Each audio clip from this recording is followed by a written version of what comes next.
Hello, this is Father Dima, an Orthodox priest from Bucharest, Romania.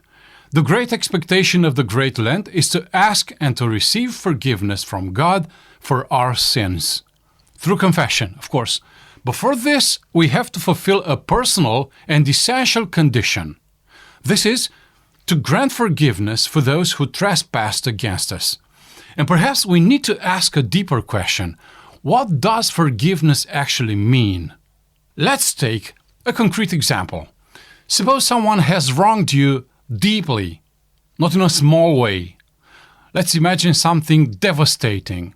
For instance, and it's a pretty harsh example, the woman with whom your husband had an affair. I really hope that this never happened to you, but I choose this hypothetical situation because I need an example of something very, very difficult to pardon. It's hard to imagine something more painful to forgive than that. Because your husband, he's your husband, there is history there, it's shared life, shared responsibility. The dynamics are complex. I'm not sure how you will manage the situation with him. But that woman, toward her, an enormous amount of anger can easily be directed. So now what? You're told to forgive her because that is what Christ commands. But in this situation, what does forgiveness mean? Does it mean inviting her over for watching a movie? Going shopping together? Pretending nothing happened? Erasing it from memory as if it never existed? If you were to act that way, it would not necessarily be maturity. It might be a psychological distortion. Adult life requires discernment.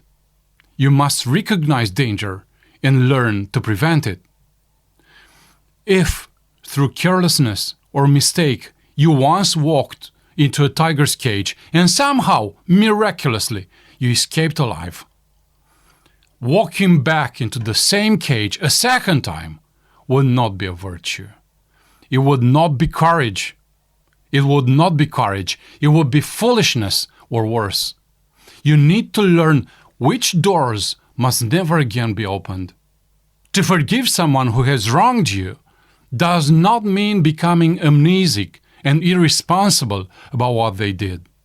It means this: under no circumstances do you allow yourself to desire for them what they did to you. You refuse to nourish revenge. You refuse to direct hatred toward them. You refuse to let your heart become the mirror of their wrongdoing. I will not develop the whole theology of forgiveness here, but I will say this. Forgiveness, my brothers and sisters, forgiveness has stages. Forgiveness has levels. It begins at the most basic level, refusing to answer evil with evil, and it rises all the way to the level of the saint, the one who would be willing, if it came to that, to give his or her life for the good of the very person who caused the harm.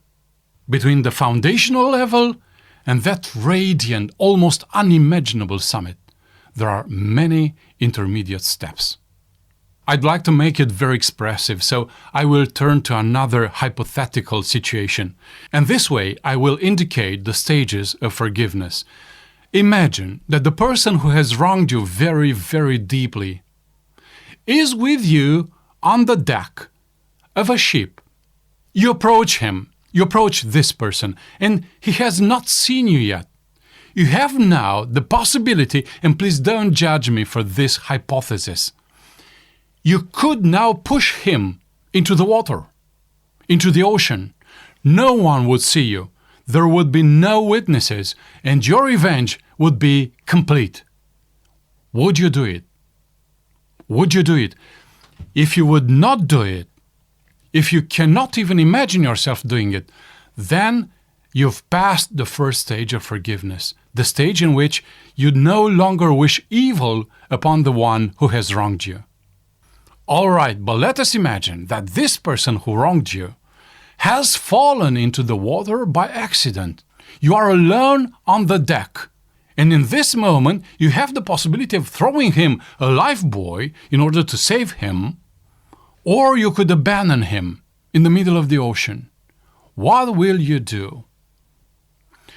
If you can imagine yourself throwing him that hypothetical lifebuoy, then you've passed the second stage of forgiveness. It means that not only do you not wish him harm and will not take revenge, but you could even lend him a helping hand if his life were in danger. Moving on, the third stage.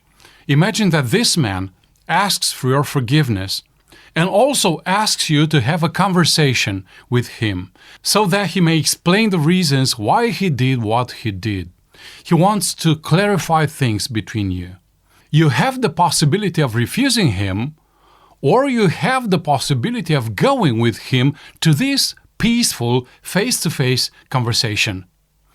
If you choose the second option, to go to that peaceful discussion, you've passed yet another stage of forgiveness.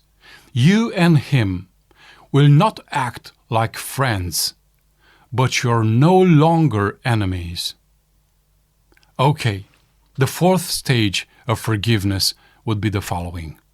Let's say that this person who has greatly wronged you is in need of help.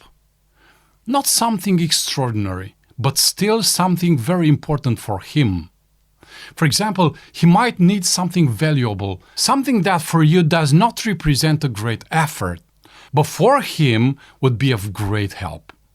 Of course, this happens after he has already asked for your forgiveness in a convincing way. You can refuse him now, or you can give him this help. Again, for you, this means no effort at all, but for him, it will be a very great gain. If you choose to give him your help, then you've passed the fourth stage of forgiveness. Not only you don't wish his misfortune, but you help him to have a significant success.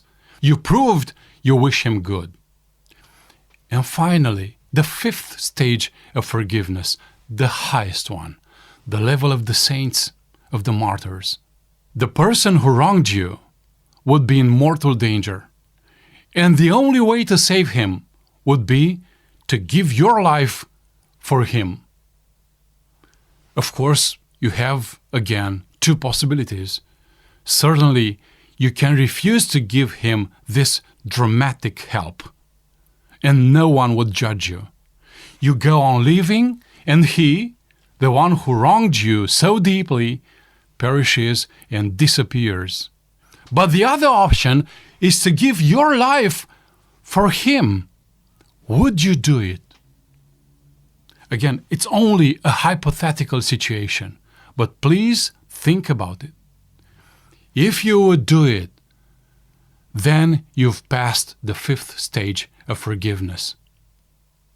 Only please take note, this stage is so high that it's almost impossible even to think about it. And maybe the other four are mandatory for a good Christian.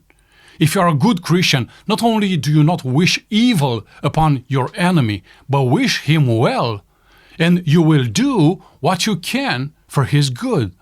But this last step, that of giving your life for him, this can no longer be a recommendation. In that case, either you have a vocation to be a martyr, or you do not. But if you do, then only God knows how He rewards such an act of love. My brothers and sisters, I really hope that you don't have big things to forgive. But if you do, you can check your power to forgive with this indicative scale.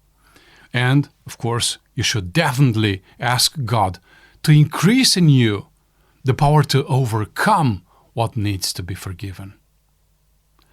May good God always be with us.